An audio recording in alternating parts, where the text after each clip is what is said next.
warahmatullahi wabarakatuh. Selamat siang. Sebelumnya saya Laila Fitri dengan NIM 20201295 ingin menjelaskan tentang manajer sebagai pembuat keputusan. Yang pertama, latar belakang. Manajer adalah seorang pegawai di suatu perusahaan yang bertugas mengkoordinasi berbagai kegiatan dari para pegawai perusahaan. Pembuatan keputusan adalah bagian kunci kegiatan manajer, terutama dalam melaksanakan fungsi perencanaan.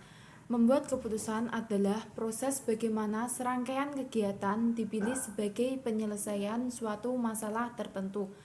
Dalam pembuatan keputusan, manajer merespon kesempatan dan tantangan yang ada dengan menganalisis berbagai pilihan dan membuat keputusan mengenai tujuan dan tindakan yang akan dilakukan.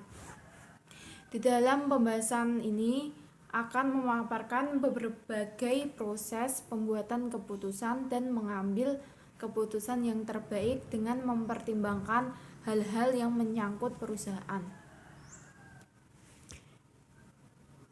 Selanjutnya, proses pembuatan keputusan.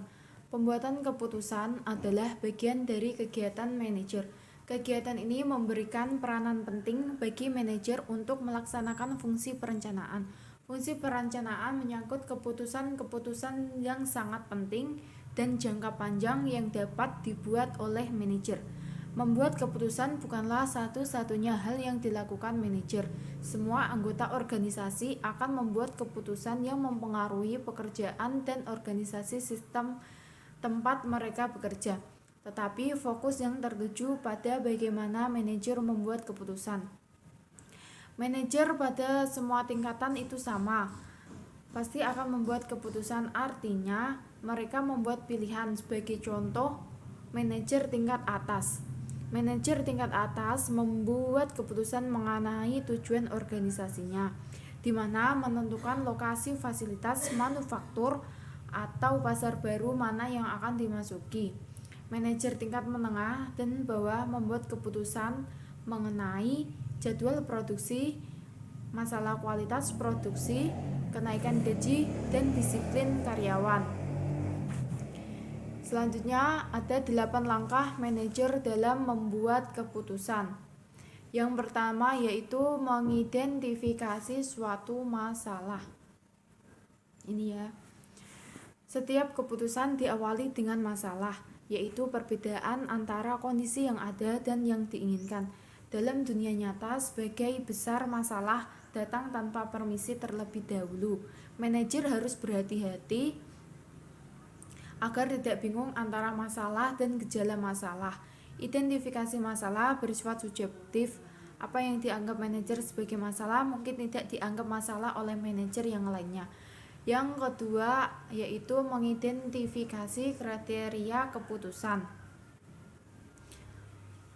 Setelah manajer mengidentifikasi suatu masalah, dia harus mengidentifikasi keputusan yang penting atau relevan untuk memecahkan masalah. Setiap pembuatan keputusan mempunyai kriteria yang memandu keputusan walaupun mereka tidak dinyatakan secara eksplisit. Yang ketiga, mengalokasikan bobot kriteria. Jika kriteria yang relevan tidak sama arti pentingnya, pembuat keputusan harus memberi bobot pada masing-masing kriteria agar dapat memberinya prioritas dan yang tepat dalam membuat keputusan. Yang keempat, mengembangkan alternatif. Langkah keempat dalam pembuatan keputusan mengharuskan pembuat keputusan menyusun daftar alternatif yang ada yang dapat memecahkan masalah ini. Merupakan langkah di mana pembuat keputusan harus kreatif pada titik ini. Alternatif hanya didaftar, tidak dievaluasi. Yang kelima yaitu menganalisis alternatif. Ada di saat di mana pembuatan keputusan mungkin tidak perlu melakukan langkah ini. Jika suatu alternatif memiliki skor tinggi pada setiap kriteria, itu tidak perlu mempertimbangkan bobotnya, karena alternatif tersebut sudah menjadi pilihan utama, atau jika semua bobot adalah sama. Yang keenam ada memilih sebuah alternatif. Langkah keenam dalam proses pembuatan keputusan adalah memilih alternatif terbaik atau yang menghasilkan total tertinggi di langkah 5. Yang ketujuh, mengimplementasikan alternatif. Pada langkah ketujuh dalam proses pembuatan keputusan harus menerapkan keputusan ke dalam tindakan dengan memperlakukan kepada yang terpengaruh dan membuat komitmen terhadap hal ini harus dilakukan manajer selama implementasi adalah menilai ulang lingkungan untuk setiap perubahan. Yang terakhir ada mengevaluasi efektivitas keputusan. Langkah terakhir dalam membuat keputusan melibatkan evaluasi hasil keputusan untuk melihat apakah masalahnya telah terpecahkan. Jika masalahnya masih ada, manajer harus menilai apa yang salah. 3 cara manajer dalam membuat keputusan. Yang pertama, membuat keputusan rasionalitas. Jenis pengambilan keputusan di mana pilihan bersifat logis, konsisten, serta memaksimalkan nilai. Yang kedua, membuat keputusan rasionalitas terikat. Konsep rasionalitas terikat menyatakan bahwa manajer membuat keputusan yang rasional, namun terbatas atau terikat oleh kemampuannya memproses informasi. Yang ketiga, membuat keputusan peranan intuisi. Pembuatan keputusan yang didasarkan pada pengalaman, perasaan, dan akumulasi pertimbangan. Keputusan terprogram dalam manajer. Yang pertama, prosedur. Prosedur adalah langkah berurutan yang digunakan manajer untuk memproses masalah terstruktur. Satu-satunya kesulitan yang dihadapi adalah mengidentifikasi masalah. Setelah masalahnya keluar, diketahui, demikian juga dengan prosedurnya. Sebagai contoh,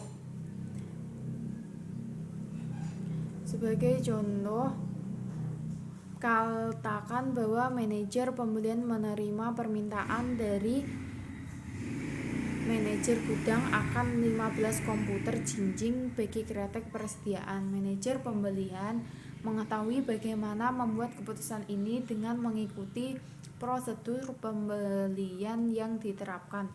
Yang kedua yaitu peraturan.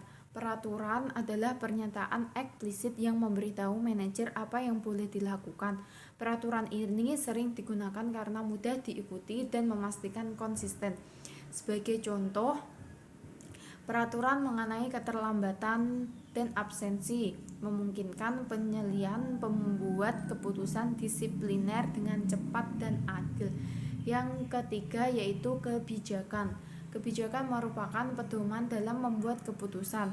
Berlawan dengan peraturan, kebijakan menciptakan parameter umum bagi membuat keputusan dan bukan menyatakan secara spesifik apa yang boleh dan tidak dilakukan. Kebijakan biasanya mengambil istilah mengambang yang membiarkan pembuat keputusan berinterpretasi. Berikut adalah beberapa pernyataan kebijakan, yaitu pelanggan selalu didahulukan dan harus selalu dipuaskan. Yang kedua, kami mempromosikan dari dalam apabila memungkinkan. Yang ketiga, gaji karyawan selalu kompetitif dalam standar komunitas. Yang terakhir ada pedoman dalam membuat keputusan yang baik. Yang pertama yaitu memahami perbedaan budaya. Cara terbaik untuk membuat keputusan bergantung pada nilai, kepercayaan, sikap, dan pola perilaku dari orang yang terlibat. Yang kedua, mengetahui kapan waktu untuk keluar. Bila terbukti bahwa keputusan tidak dapat dikerjakan, jangan takut untuk menghentikannya. Namun, seperti yang sebelumnya, banyak pembuat keputusan menahan atau mendistorsi informasi negatif karena tidak mau mengakui bahwa kapan waktunya untuk bergerak maju dalam lingkungan dinamis saat ini. Cara berpikir ini tidak akan diterima. Yang ketiga, menggunakan proses pembuatan keputusan yang efektif. Para pakar mengatakan bahwa proses pembuatan keputusan yang efektif mempunyai 6 karakteristik, yaitu berfokus pada apa yang penting, yang kedua logis konsisten, ketiga mengetahui pemikiran subjektif, objektif, serta campuran analitis dengan pemikiran intuitif. Yang keempat, hanya membutuhkan informasi memecahkan dilema tertentu. Yang kelima, mendorong dan memandu mengumpulkan informasi yang relevan serta opini tertentu. Yang keenam, jelas, dapat diandalkan, mudah digunakan, serta fleksibel. Yang keempat yaitu membangun organisasi yang dapat menemukan hal yang tak terduga dan beradaptasi secara cepat di lingkungan yang berubah. Maksudnya, saran ini datang dari Carl Weitz. Ia menyebutkan organisasi ini sangat dapat diandalkan dan menyebutkan organisasi ini mempunyai 5 kebiasaan yang sama, yaitu 1. Tidak tertipu kesuksesannya. Yang kedua, tidak menempatkan para ahli di garis depan. Yang ketiga, membiarkan situasi yang tidak terduga, membiarkan solusi. Yang keempat, menerima kompleksitas. Yang kelima, mengantisipasi sembari mengaku keterbatasannya. Jadi kesimpulannya dari bahwa pembuatan keputusan adalah bagian dari kegiatan manajer. Kegiatan ini memberikan peranan yang penting bagi manajer melaksanakan fungsi perencanaan. Keputusan suatu reaksi terdapat beberapa solusi alternatif yang dilakukan secara sadar dengan cara menganalisis kemungkinan dari alternatif tersebut bersama konsekuensinya. Pembuatan keputusan dalam sebuah organisasi sangat dibutuhkan karena tanpa pembuatan keputusan yang baik, maka suatu organisasi tidak akan berjalan sesuai yang direncanakan. Terima kasih. Itulah yang bisa saya sampaikan. Kurang dan lebihnya mohon maaf. Wassalamualaikum warahmatullahi wabarakatuh.